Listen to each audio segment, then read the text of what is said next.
Nós fizemos duas leituras. 2 Coríntios, capítulo 3, versículo 2 a 3. E Atos, capítulo 2, versículo 42 a 47. E antes mesmo de avançarmos para a exposição destes textos, eu gostaria de fazer lembrar os irmãos o tema que estará norteando o biênio. O tema é: avivados e santificados em Cristo, sejamos a carta para o mundo.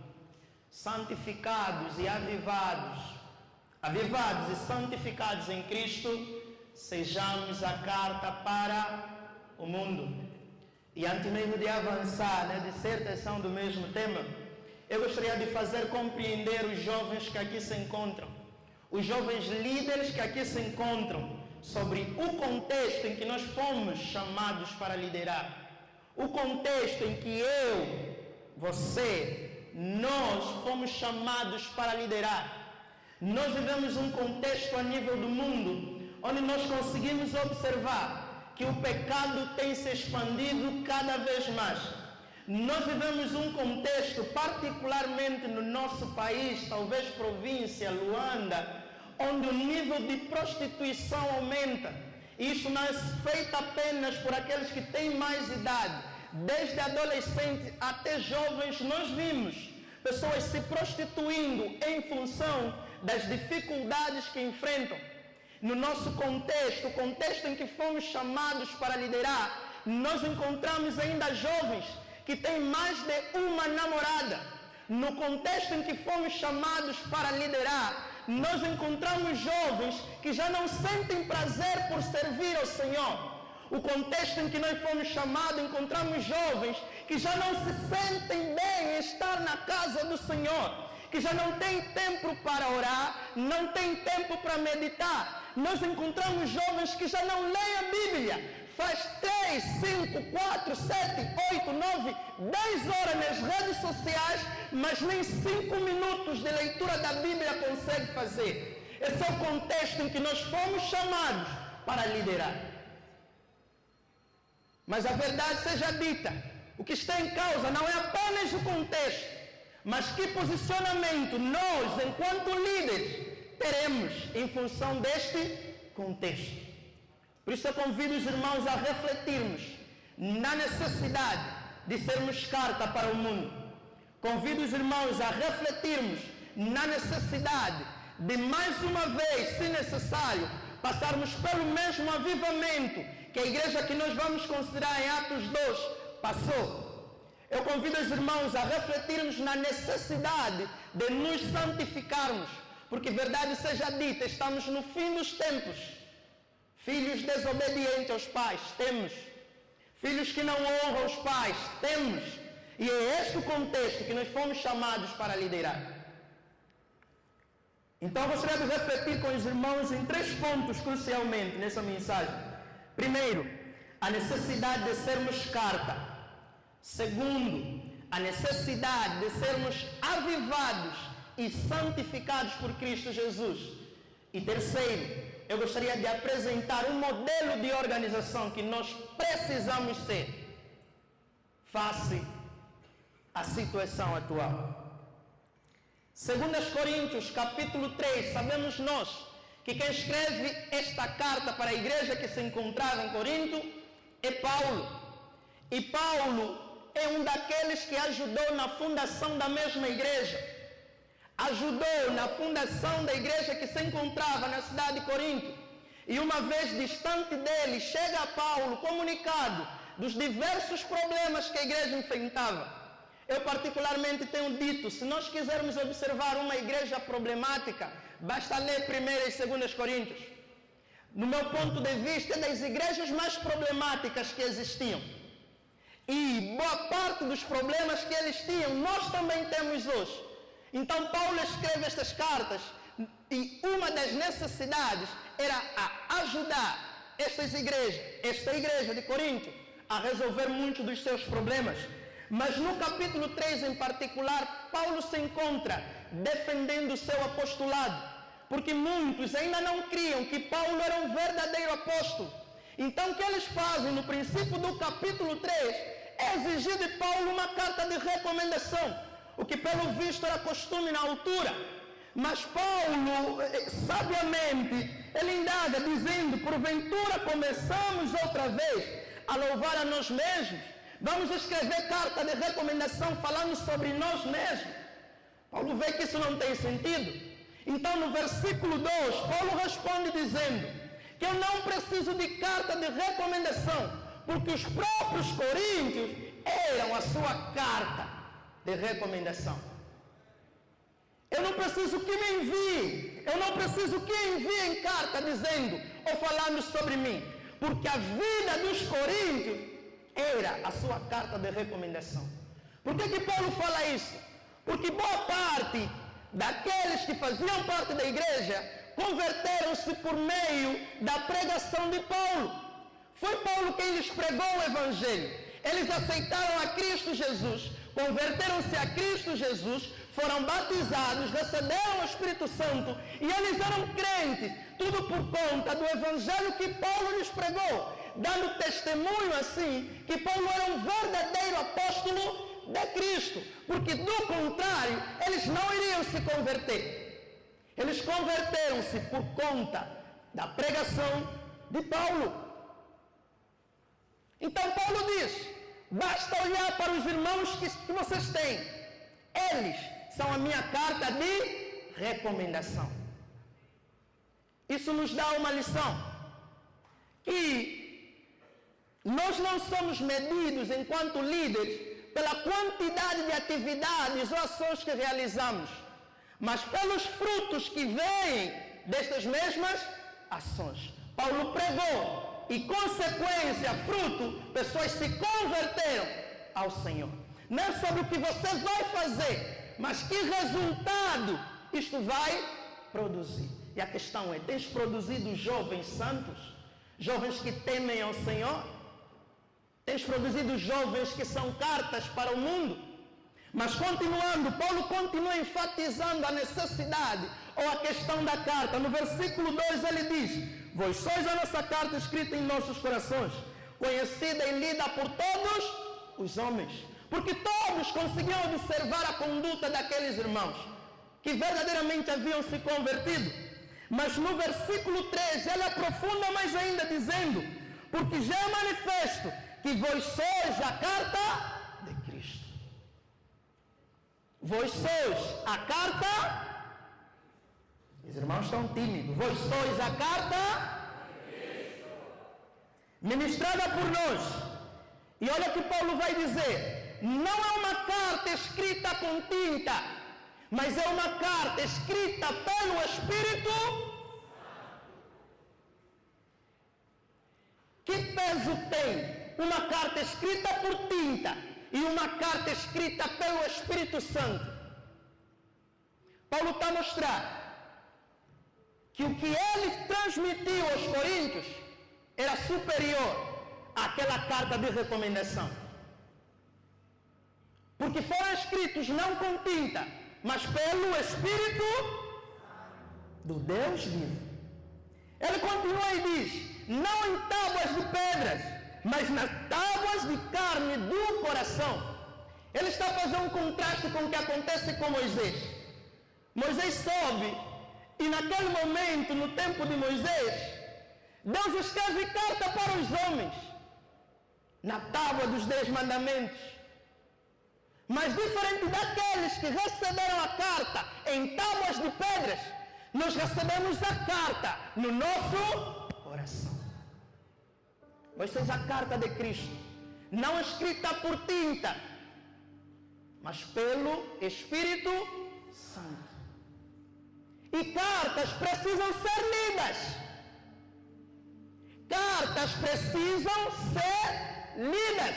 Por isso é que ele vai dizer no versículo 2 que eram cartas lidas por todos os homens.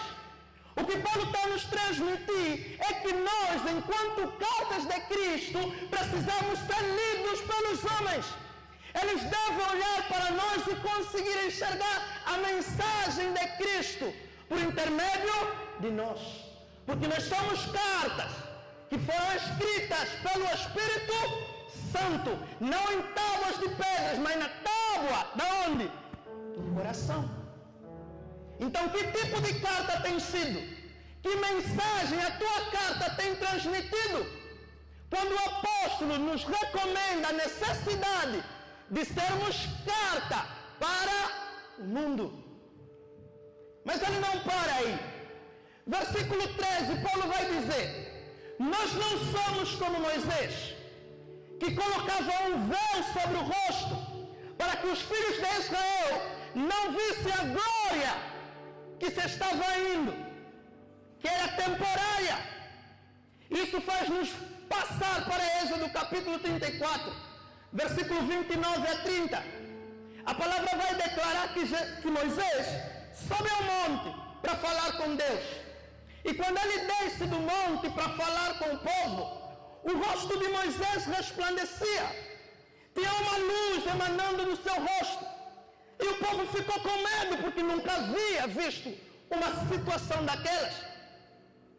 E a palavra declara que Moisés chama o povo, chama os anciãos, fala para eles e depois cobre o seu rosto com um véu. Mas Paulo está a declarar que nós não somos como Moisés, que colocava um véu sobre o rosto. Parece até uma comparação negativa quando pensamos no grande Moisés, que tirou o povo do Egito. Quando pensamos no grande Moisés, que recebeu a mensagem da parte de Deus. E Paulo diz que nós não somos como ele, que cobria o rosto. Por quê? Porque em algum momento o rosto de Moisés parou de brilhar, mas Moisés continuava usando o véu. Por algum momento o rosto de Moisés deixou de brilhar, mas ele continuava usando o véu. Permitam-me dizer, Moisés estava a ser um tipo de líder que até tinha a glória de Deus no princípio. Tanta glória que o rosto resplandecia. Mas em algum momento essa glória deixou de resplandecer. Mas ele continuava utilizando o véu. Tudo por conta da reputação que tinha. O que diriam se vissem Moisés sem o rosto a brilhar? Quando muitos já o conheceram com o rosto brilhante. É sobre falsidade na adoração. Você em algum momento buscava, em algum momento sentia, mas paraste de sentir por conta da conduta, por conta dos teus afazeres. Deixaste de se entregar, paraste de meditar na Bíblia, paraste de orar e a glória se foi. Mas você continua simulando que és um grande homem de Deus, que estás cheio da glória, quando na verdade nada tens. Moisés estava a simular. E no versículo 18, Paulo vai dizer: mas todos nós, com caras descobertas, refletindo como um espelho a glória do Senhor, somos transformados de glória em glória, na mesma imagem, como pelo Espírito do Senhor. Paulo está a dizer, Moisés cobria o rosto com véu, mas nós não somos de cobrir o rosto. O nosso rosto está mesmo descoberto, mas ainda assim manifesta a glória de Deus. Eu pregava sobre isso para a minha juventude local no domingo. E eu vou repetir o mesmo cenário que eu fiz.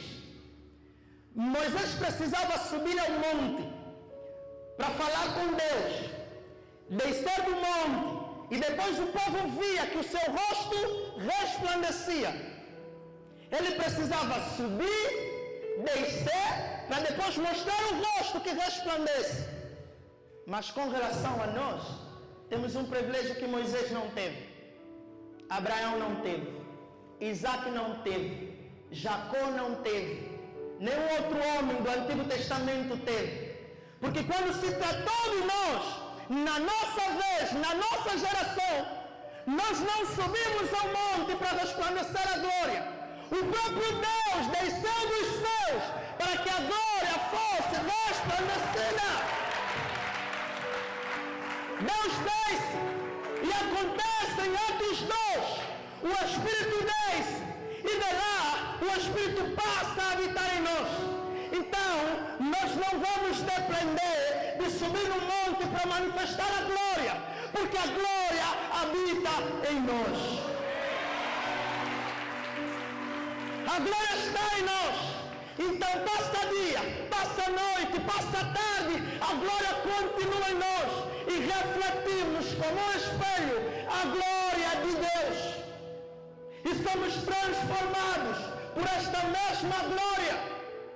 E o irmão vai questionar: qual é o diretor? Será que o diretor tem essa glória? O rosto do diretor não está a resplandecer. Você não precisa ver o meu rosto a resplandecer, amado. Observe a minha conduta. Observe o meu proceder.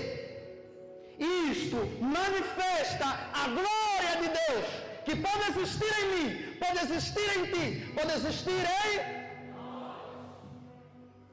Não precisas ver luz. Está aqui luz, amado. Aqui já tem luz, amado. Se quiseres luz, dessa iluminação para entender as Escrituras, amém? Senão muitos podiam dar show. O primeiro, o rosto do Julião brilhou e vai vir aqui. Meu rosto está a brilhar. Podíamos ter muitos atores. Uns se calhar podiam começar a implantar lâmpada no rosto para brilhar. Mas não. Observa a minha conduta. Procura saber se verdadeiramente sou uma carta de Cristo. Cartas servem para manifestar a glória de Deus.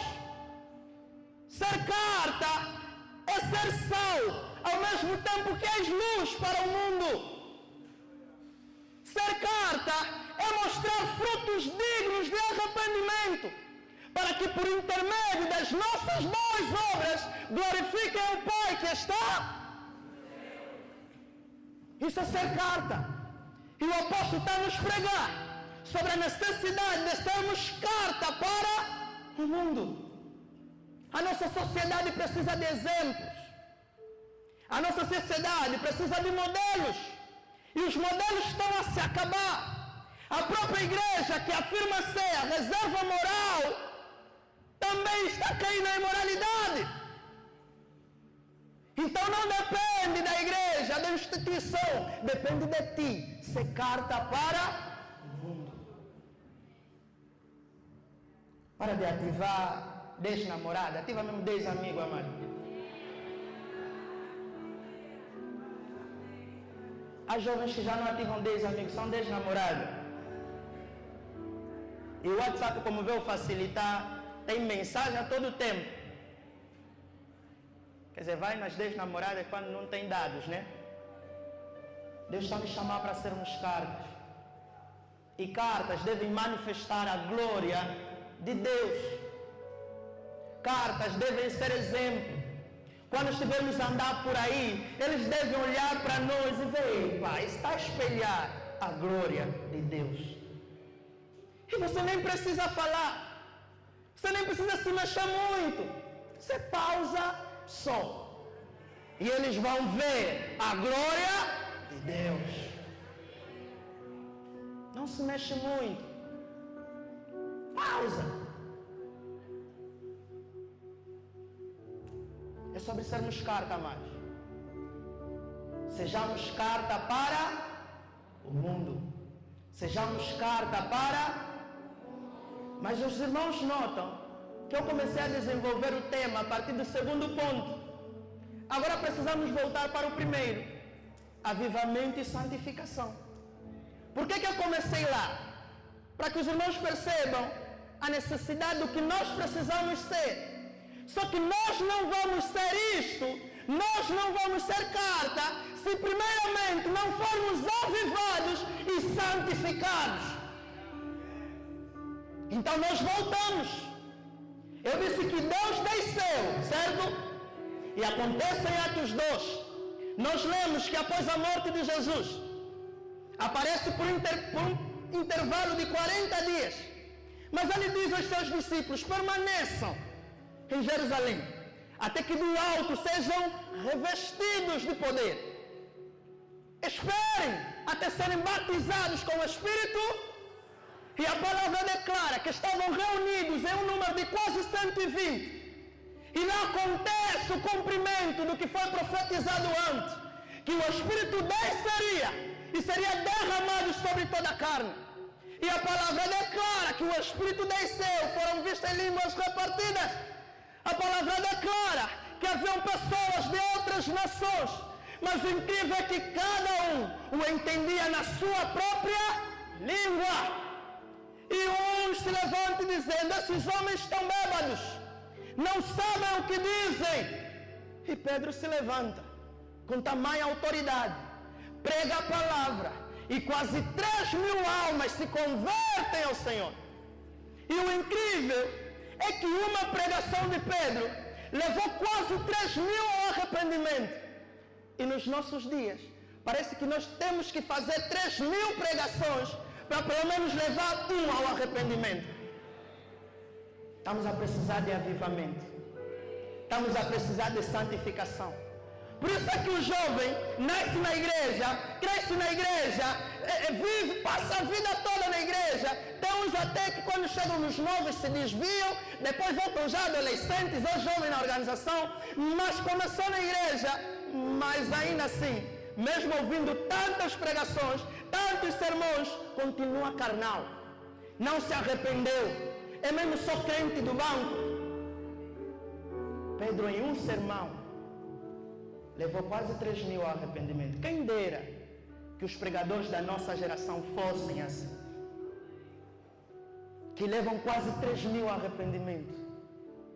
Depois Pedro prega mais. Levou quantos? Na segunda pregação. Meu jovem, leia a Bíblia, amém? Meu jovem, leia a Bíblia, amém?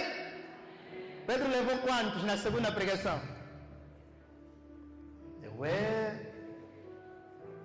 Vamos avançar. Aquele número de quase 120 e aqueles que se converteram depois da pregação de Pedro formaram o que nós temos chamados de igreja primitiva, das primeiras igrejas. E eu gostaria de apresentar esta igreja como modelo de avivamento e santificação que nós devemos obter. Eu gostaria de apresentar esta igreja como um modelo de organização que nós devemos ser. Então passaria a mencionar as características dessa igreja. Estão prontos, irmãos? Estão mesmo prontos? Características da igreja primitiva. Vamos voltar lá em Atos, capítulo 12. Versículo 42 diz: e perseveravam na doutrina dos apóstolos. Primeira característica da igreja primitiva. Mas eu não queria começar ali. Vou regressar mais um pouquinho, se os irmãos me permitem. Primeira característica da igreja primitiva: era uma igreja cheia do Espírito Santo. Porque nós lemos que o Espírito desceu e eles foram cheios do Espírito Santo. Eu gosto de falar disso.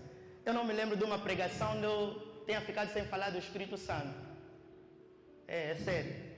O Espírito Santo é incrível. É mesmo incrível. Eles foram o quê? Cheios do Espírito Santo. Se nós quisermos experimentar um verdadeiro avivamento, santificação, nós precisamos ser cheios do Espírito Santo. Mas eu tenho dito sempre, uma coisa é receber, outra coisa é ser cheio dele. Aqueles que receberam e foram cheios. Há pessoas entre nós que até receberam, mas estão vazios, que nem a carga do telefone. Quando está a 10%, a 30%, a 70%, a quem recebeu já passou dos 100%, está a transbordar. Nós precisamos ser cheios do Espírito. Por isso Paulo vai dizer aos Efésios, capítulo 5, versículo 18: não vos embriagueis com vinho, onde há contendas, antes encham-se do Espírito. Nós precisamos ser cheios do Espírito Santo. Nós precisamos nos encher de tal forma, José, que o inferno nos rejeite. Porque o inferno não é lugar para pessoas cheias, é lugar para pessoas vazias. E nós estamos a chegar na porta do inferno e Satanás está dizendo: você está tão cheio que o teu lugar não é aqui, você é de lá. Nós precisamos nos encher de tal forma que de nós transborde a presença. Você sabe o que é passar perto de alguém, a pessoa sentir que você é de Deus? Segunda característica da igreja primitiva: eram eficazes na evangelização. Por isso nós lemos que Pedro em seu sermão levou quase 3.000 ao arrependimento. E a questão e a verdade seja dita: quantas campanhas de evangelização já realizamos e notamos que não houve mudança? Quantas campanhas realizamos e notamos que a pessoa a quem transmitimos não ficou conosco? Evangelização vai além de dar papel. A pessoa vai ler, vai pôr no bolso e acabou. Mas Pedro transmitiu de tal forma a pregação que eles se arrependeram, aceitaram o batismo e formaram a igreja. Eles eram eficazes. E nós também precisamos ser eficazes na evangelização. Terceira característica da igreja primitiva. Agora sim, versículo 42. Perseveravam na doutrina dos apóstolos. Qual a doutrina que os apóstolos lhes ensinaram? O nosso Senhor Jesus Cristo ressuscitado. A salvação para aqueles que creem nele. A acepção do batismo, receber o batismo, receber o Espírito Santo. Ou seja, quando a palavra está a dizer que eles perseveravam nessas doutrinas, é porque eles tinham zelo pela palavra. E nós precisamos também ter zelo pela palavra. Jovem, vence a preguiça de meditar. É necessário meditar na palavra. Salmos 1, versículo 2. Antes tem prazer na lei do Senhor, e na sua lei medita de dia. Meditar vai além da leitura. Mas para você meditar, precisas ler. Nem Gênesis 1:1, jovem sabe, misericórdia. Clube de amizade, irmão, está escrito, estou a processar.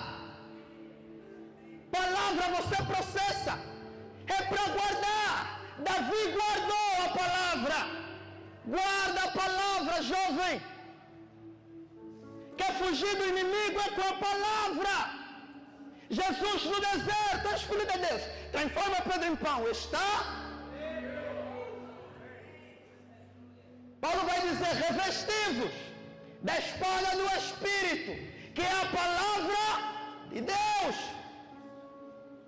E até onde eu sei, espada serve para se defender, mas também dá para contra-atacar o inimigo.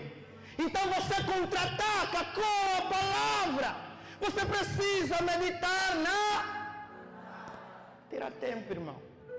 Acordou? Lê. Ah, eu sou preguiçoso, eu não gosto de ler. Eu não gosto de ler. Você faz 5 horas no Facebook a ver meme. Você anda a ler ou não? Eu não gosto de ler, não. Não é que você não gosta. Você escolhe o que lê. E em detrimento da palavra, tem buscado ler outras coisas. O meme, não está a dizer que não é para ler. Meme. Não está a condenar quem lê meme, quem partilha. Eu estou a dizer que você tem colocado mais valor na leitura do meme do que na leitura da palavra.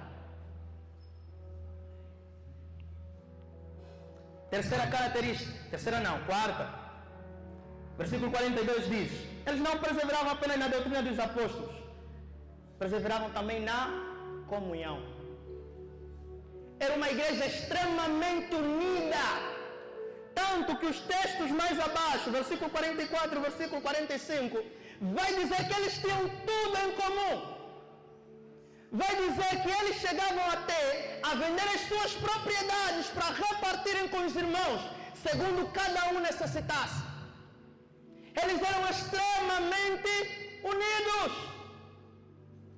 E se nós verdadeiramente quisermos viver um avivamento, uma santificação em torno da juventude de Luanda, nós precisamos exercer a comunhão. Não se trata de Viana Cacoaco, muito menos Luanda Kazenga. Não é TBKK, não é Colibembo que samba. Estamos a dizer que nós precisamos ser unidos. Nós só escrever a Igreja Metodista Unida. Aquela palavra que está no fim tem que fazer sentido em nós. Precisamos ser unidos. Ou seja, se somos o corpo de Cristo, assim Luanda Kazenga é uma parte do corpo, Viana Cacoaco é outra parte do corpo, e Colibembo Kissama é outra parte do corpo. Esqueci qual? Desculpa aí, irmãos. TBKK é outra parte do corpo. E a palavra declara por intermédio de Paulo que se um dos membros estiver fragilizado, do meu ponto de vista, o corpo é deficiente. Quer dizer que não temos um braço. Estamos assim, distrito de Luanda. Para piorar, Luanda Kazenga vai lutar com TBKK. Ficamos assim. E assim vamos subsistir. Precisamos ser o quê? Unidos. Não se trata da tua igreja só. É você observar a igreja do outro, enxergar problema, mas é ajudar também o outro. Isto é comunhão. Não é preciso você vender tuas coisas como eles faziam para dar nos outros. Não tem que dizer também isso. Estamos a enfatizar aqui comunhão, unidade. Precisamos ser unidos. Amém, igreja? Quinta característica da igreja primitiva. Eles não perseveravam, e nós estamos no versículo 42. Eles não perseveravam só na doutrina ou na comunhão. Lá diz, e no partir do pão e nas orações. Era uma igreja que orava. E os jovens precisam orar. Se verdadeiramente quisermos experimentar um avivamento, santificação, é necessário orar. Mas eu me regozijo porque eu reconheço no seio de nós há jovens que oram. E oram mesmo a sério. E você para mim, esse irmão ora. Amém, isso é bom. Mas os que ainda não o fazem, precisam fazer. Porque era a cultura da primeira igreja, orar. Ora, jovem. Então você afirma que o Espírito Santo habita em ti. E este mesmo Espírito que você não fala com ele.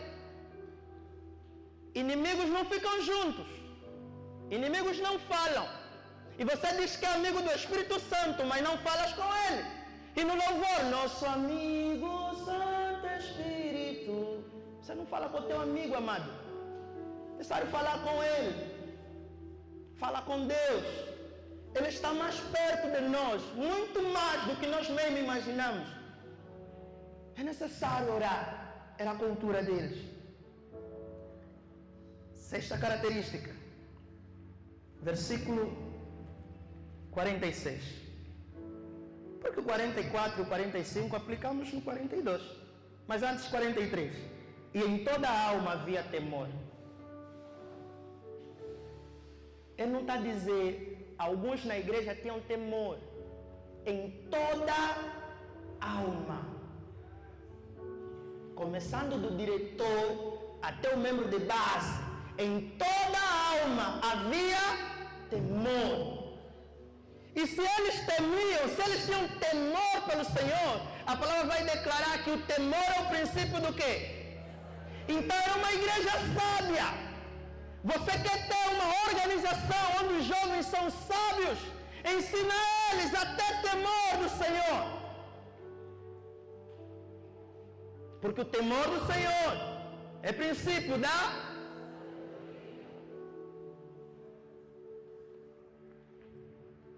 Versículo 46. E perseverando unânimes todos os dias no templo. Eu já me perdi nas características. O irmão que está a apontar, amém. Fiquei só já preso ao texto. Perseveravam unânimes todos os dias no templo. Esse é para aquele irmão que diz, eu não preciso ir, chamamos isso de igreja, né? Mas é templo, amém? Mas quando todos nós estamos aqui, é igreja, amém? Eu não preciso ir à igreja. Vou buscar o Senhor na minha casa.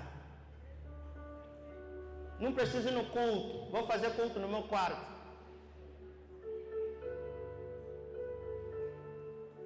A palavra está a dizer que eles perseveravam unânimes todos os dias. Aonde? No templo. Se congregavam. Era a cultura da igreja congregarem-se para juntos adorarem ao Senhor. Então tira da mente essa ideia de que eu não preciso me juntar aos irmãos. Até porque promessas foram feitas para a igreja. E você sozinho não é igreja. Então não vai fazer parte da promessa. O Senhor vem buscar a sua noiva. E você que não faz parte do grupo da noiva, ficas de fora. Você sozinho não é igreja, amado. Você e os outros são igreja. Essa ideia de que não precisa ir no culto é a ideia de quem já está a se afastar da fé. Está a começar a morrer. Porque a igreja primitiva nos exorta a necessidade de nos congregarmos, de nos juntarmos. E uns têm salmos, e outros têm hinos. É necessário esta unidade, essa comunhão. O que estamos a fazer aqui, estamos a imitar esta igreja. Porque estamos congregados aqui para cultuar o Senhor. E partindo pão em casa, comiam juntos com alegria e singeleza de coração. Era uma igreja alegre. Mas nota que esta igreja tinha tudo para serem tristes. Era a perseguição, porque aceitaram Cristo, as tribulações. Elas tinham condições perfeitas para ser uma igreja triste. Mas o texto está a dizer que eles eram alegres. Eles entenderam algo que muitos de nós ainda não entendemos. A nossa alegria é independente das circunstâncias, quando você está em Cristo. Por isso Paulo vai dizer aos Tessalonicenses: regozijai-vos sempre, alegrai-vos sempre. O próprio Paulo, que está a dizer para nos alegrarmos sempre, estava preso quando escreve a carta. Então alguém que está preso está a dizer: alegrem-se sempre. E você pergunta: Paulo está aí mesmo alegre na prisão? Quem, em sua consciência, preso, vai falar aos outros sobre alegria? Só alguém que também está alegre. A nossa alegria independe das circunstâncias. Tem crise no país? Tá bom. Não estou a casar? Tá bom. Ainda não consegui um emprego? Tá bom. Ainda não entrei na faculdade? Ok. Mas a minha alegria não vem destas coisas. A minha alegria vem de Deus. A nossa alegria deve partir de Deus, em saber que nele estamos guardados. Quando o Cordeiro vir, então alegra-te, irmão. Faz cara alegre. Toda hora é para ficar trombudo. Faz cara alegre, irmão. Alegra-te no Senhor. Anima-te no Senhor. Último versículo. Louvando a Deus e caindo na graça de todo o povo. No princípio falei sobre ser carta. E esta igreja era uma verdadeira carta. Porque por onde eles passavam, eles sabiam que esses são de Cristo. Porque onde eles passavam, tinham boa reputação. Por isso nós lemos, louvando a Deus e caindo na graça de todo o povo. Tinham boa reputação. Nós temos falado sobre as formas de evangelização. E quando falamos de ser carta, uma das formas de evangelização é a tua conduta. O que você veste, como você fala com os outros, como você trata os outros, pode servir de evangelização. Há vizinhos teus que vão ser ganhos, não porque abriste a Bíblia para falar sobre ele, para falar da palavra, somente pela tua conduta. eles observam e dizem, essa pessoa é de Deus. Este cara é de Deus. Eles tinham uma excelente reputação. Caíam na graça de todo o povo. E nós? Até esse irmão que é da igreja está aqui na raiz. Olha a reputação. Até diretor luta na rua. Olha a reputação. Até líder rouba telefone. Não para lamentar o meu telefone que foi. Mas tem um abençoado que levou. Eu já disse, dessa vez quem levar vai trazer sozinho. Reputação é importante. Reputação é importante. E esta igreja tinha uma boa reputação. Por isso nós lemos que eles louvavam a Deus e caíam na graça de todo o povo. E como consequência desta boa reputação, no final nós lemos: e a cada dia o Senhor acrescentava à igreja aqueles que haveriam de se salvar. Eles eram eficazes na evangelização. É isso que nós precisamos ser. Esse é o exemplo de avivamento e santificação que eu quero transmitir aos irmãos. Nós precisamos resgatar isto. Nós precisamos voltar para isto. A comunhão entre os irmãos. Alegria por estar servindo ao Senhor. Zelo na palavra. Pedir por mais do Espírito Santo. É nisto que nós precisamos voltar. Se verdadeiramente quisermos ser avivados, santificados, não em nome de um outro nome, mas em nome de Cristo, para verdadeiramente sermos cartas para o mundo. E esta é a juventude que eu sonho para esse biênio. Uma juventude que é carta para o mundo. Que quando olhem jovens metodistas, digam, olha, esses aqui têm uma identidade. A identidade é Cristo. Mais do que está no estatuto, mais do que está nas metas, mais do que está nos objetivos, precisamos espelhar a pessoa de Cristo. Como espelhos, precisamos refletir a imagem de Cristo. Ter a audácia que Paulo teve em dizer: imitem-me porque estou a imitar Cristo. Há líderes, há jovens líderes aqui que, se nós lhes seguir, vai nos desviar. Não tem condições de afirmar o que Paulo disse. Há quem está entre nós, se nós seguir, vai nos desviar mesmo. Mas Paulo disse: sedes meus imitadores, tal como eu sou. Ele disse: olha, vocês podem olhar para Cristo, mas se olharem para mim, também vão ver Cristo. Então podem me imitar, porque eu estou a imitar. Quem tem coragem para dizer isso? Você que tem 5 namoradas? Você que não ora? Você que não espalha o Evangelho? Tens coragem para dizer isso? Você que não é carta, tens coragem para dizer isso? Não. Avivamento primeiro em nós, santificação primeiro em nós, e depois seremos carta. Porque nós não conseguiremos levar aos outros o que nós mesmos não temos. Primeiro precisamos tê-lo para poder apresentar aos outros. Eu concluo dizendo que nós precisamos ser avivados, santificados, de modo que sejamos a carta para o mundo. Avivados e santificados em Cristo. Avivados e santificados em Cristo. Amém. Quero convidar a colocar em pé.